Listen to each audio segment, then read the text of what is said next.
Trabalho sobre a gravidade.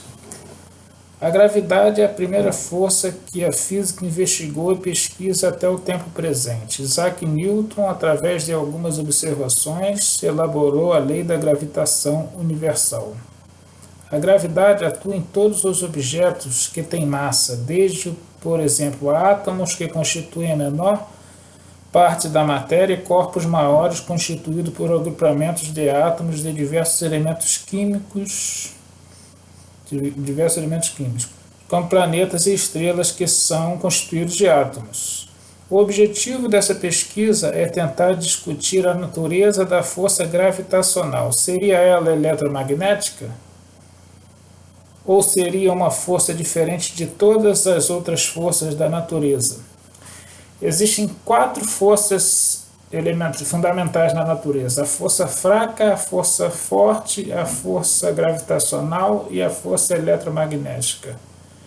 Em tese, a força gravitacional é a força mais fraca e a força eletromagnética é a força mais forte da natureza, mas até o tempo presente não descobriram exatamente o que constitui a força gravitacional.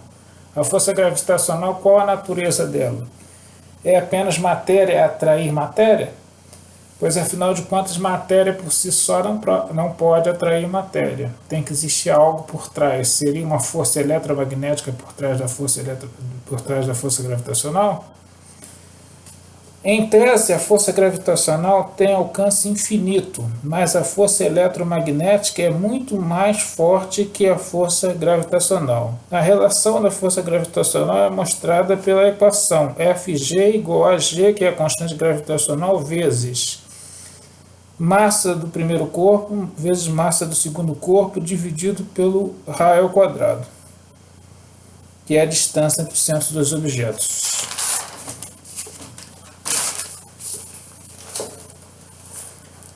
A lei da gravitação universal diz que matéria atrai matéria na razão direta do produto das massas e na razão inversa do quadrado das distâncias. Observando a força eletromagnética e o magnetismo e a força gravitacional, percebe-se que elas obedecem ao quadrado da distância, a lei do inverso do quadrado, porque na lei da gravitação universal diz que matéria atrai matéria na razão direta do produto das massas e na razão inversa do quadrado das distâncias.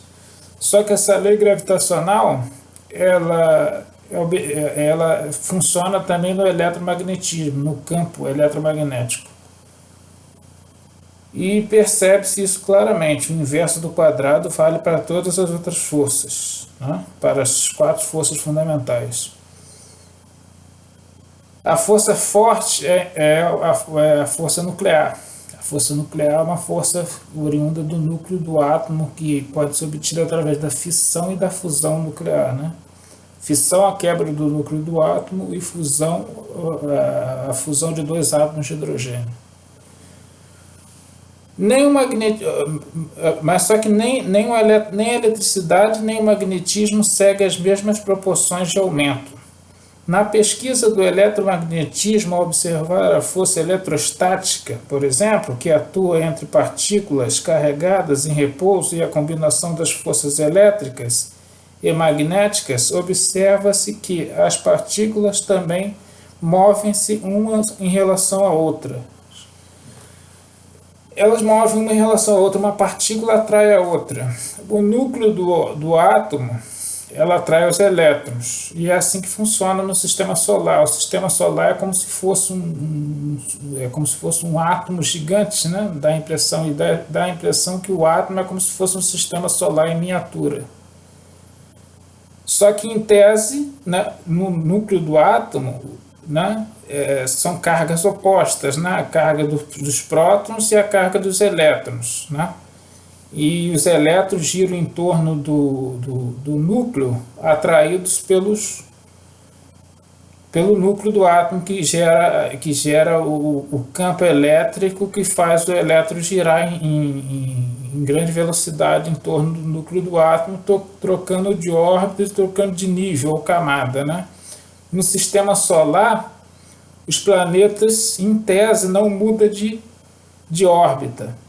Pode ser que ao longo de milhares de anos eles saiam de suas órbitas quando a força enfraquece, ou quando o planeta alcança uma velocidade muito alta e consegue fugir do seu campo gravitacional, tipo a força centrípeta. A força centrípeta funciona até quando a velocidade aumenta a tal ponto que algo escapa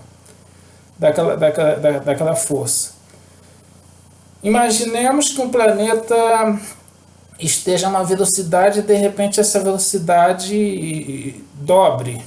É possível escapar do campo gravitacional, mas só que isso é impossível, porque nada pode aumentar a força do planeta se não houver algo que o impulsione. Se não houver algo que o impulsione e mude sua posição no espaço, nada pode mudar. Por exemplo, um foguete.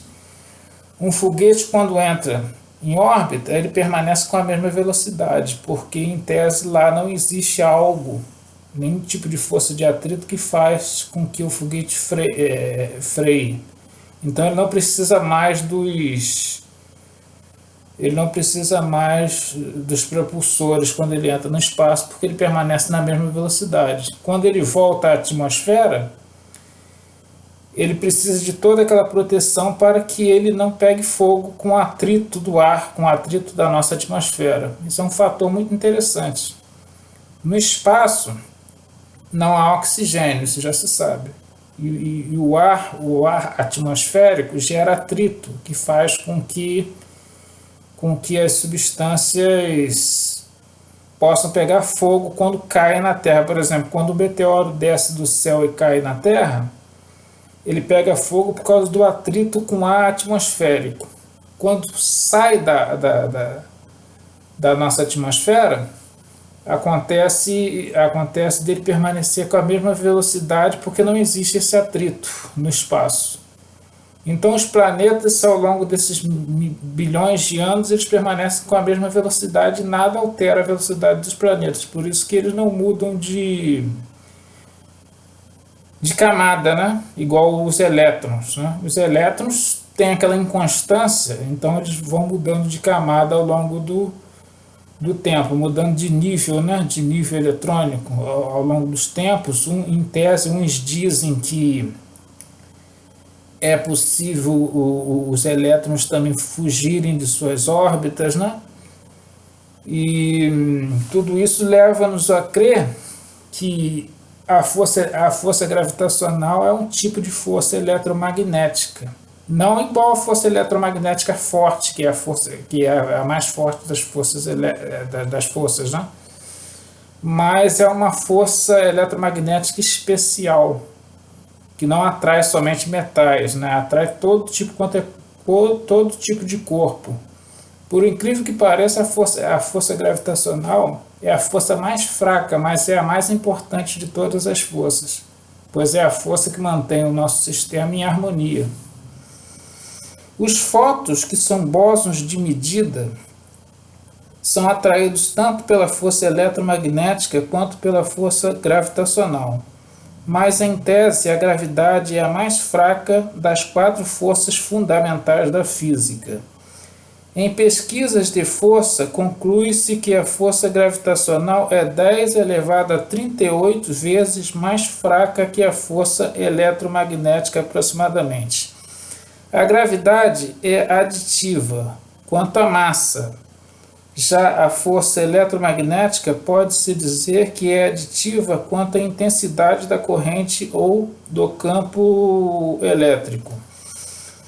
De uma maçã caindo da macieira ao fato de nós não flutuarmos, todos os fenômenos materiais podem ser explicados pelas forças fundamentais da natureza. Atualmente, os cientistas indicam a existência de 4 forças fundamentais: a força forte, que é a força nuclear, a força fraca, o eletromagnetismo e a gravidade. Deve-se observar os critérios, que também são 4, e são os seguintes: os tipos de matéria que experimentam a força, a intensidade da força, que é relativa, o alcance sobre o qual a força atua e a natureza da matéria em que a força atua. A natureza da matéria influencia muito, sem dúvida. Apesar de todas interagirem umas com as outras, nem todas são visíveis naturalmente. Há questões sobre as forças fundamentais que nem os físicos sabem explicar, pois são questões complexas. A força gravitacional tem sido estudada há muitos e muitos anos, mas até hoje não se sabe a natureza da força gravitacional e nem se é só matéria por ser matéria que atrai a matéria. Observa-se que matéria por si só não pode atrair matéria, não por ela própria, mas existe uma relação entre quantidade de massa e a força gravitacional. Isso está claro, né? Matéria atrai matéria na razão direta do produto das massas e na razão inversa do quadrado das distâncias. Tanto o tamanho do corpo quanto a distância influenciam na força gravitacional. Mas não só isso. Existe algo por trás da gravidade que ainda não foi descoberto. Distorção espacial. Distorção espacial é um fator que é muito intrigante, pois o espaço vazio ele não pode ser distorcido. O espaço vazio, em verdade, ele não pode nem ser criado. Em verdade, o que os cientistas da antiguidade quiseram dizer é que a massa imperceptível, constituída por o chamado éter universal, ela é distorcida. Tanto é que os fótons da luz sofrem a ação da gravidade. Sofrem a ação da gravidade porque tem matéria. Mas aquilo que não tem matéria não pode sofrer a ação da gravidade. Então o espaço curvo, né, da teoria da relatividade, não tem como sofrer uma distorção. O espaço não pode ser curvo pela gravidade, porque espaço vazio não sofre ação de nenhum tipo de força atuante. Imaginemos no princípio da criação, quando não existia nada no universo, nenhum tipo de matéria, não existia nada que pudesse fazer com que o espaço fosse curvo. Tampouco podemos imaginar uma época em que o espaço não existisse. Imagina um tempo da criação, há 13 bilhões de anos atrás, em tese, quando surgiu o Big Bang. Na explosão, onde estava o átomo primordial na explosão? Se ele era um átomo primordial constituído de matéria superdensa, quando houve a explosão, em que lugar geométrico da matemática, né? Explicando onde ele estava, afinal de contas. A questão de imaginar universo e espaço são questões diferentes. O espaço sideral sempre existiu, mesmo antes da criação da matéria. A criação da matéria, em tese, surgiu nos chamados pilares da criação. Imaginemos que cada estrela ela é criada como se fosse em berçários de estrelas. E sua massa é obtida através da supergravidade que vai aglutinando poeira cósmica. E essa poeira cósmica vai dando massa à estrela, até um ponto em que a estrela se forma por completo e vai envelhecendo, fazendo processos de fusões nucleares entre átomos de hidrogênio que se transformam em átomos de hélio e assim sucessivamente, até chegar ao elemento químico ferro, que é um elemento químico que os cientistas sabem que é um elemento químico instável e que se funde a uma temperatura relativamente alta. Porém ele em sua camada, ele é instável, ele é um elemento químico instável. Imagina que o centro do Sol, em determinado momento, vai se transformar em elemento de ferro. O que aconteceria? O núcleo se fundiria e a estrela tombaria sobre ela própria, fazendo o que eles chamam de buraco negro, que nada mais é do que o vácuo. O buraco negro é o vácuo criado pelo rastro de uma estrela que morreu, de uma anã branca, que antes de se transformar em anã branca, se transformou em gigante vermelha, explodiu, se transformou numa anã branca e depois caiu sobre o próprio núcleo de ferro. E como que o núcleo dessa estrela se transformou em núcleo de ferro? através de sucessivas fusões nucleares. Todos os elementos químicos surgiram exclusivamente de um único elemento, chamado elemento primitivo. E esse elemento primitivo deu origem a todos os outros elementos através de processos de fusões nucleares. Na nossa tabela periódica, nós temos o elemento químico mais simples, que é o hidrogênio, e é de massa 1. E os de massas decimais que poderiam ter existido, né? Que na nossa natureza, na nossa atmosfera, nós não conhecemos, mas isso, em tese, nós podemos dizer que pode existir em outras atmosferas, e que na nossa atmosfera o elemento mais simples existente é o hidrogênio. Porém, o hidrogênio também seria um agrupamento de átomos que se fundiram, que seriam os elementos mais simples do universo, que seriam os elementos que não têm nome, seriam os elementos primitivos, o átomo primitivo, do qual surgiu todos os outros átomos, inclusive o próprio hidrogênio, que tem massa constituída de um número atômico 1. E é assim que funciona, mas sim, aqui na nossa esfera, nós encontramos o elemento químico hidrogênio, sendo o elemento químico mais simples, e na nossa tabela periódica também. Mas isso não vem ao caso. O que vem ao caso é o fato de todos os elementos químicos poderem ter sido surgidos de um único elemento, igual acontece no Sol com a fusão do elemento hidrogênio e elemento hélio e assim sucessivamente. O mais interessante sobre a gravidade, força que nos mantém, metaforicamente falando, grudados à Terra, é a mais simples de ser vencida.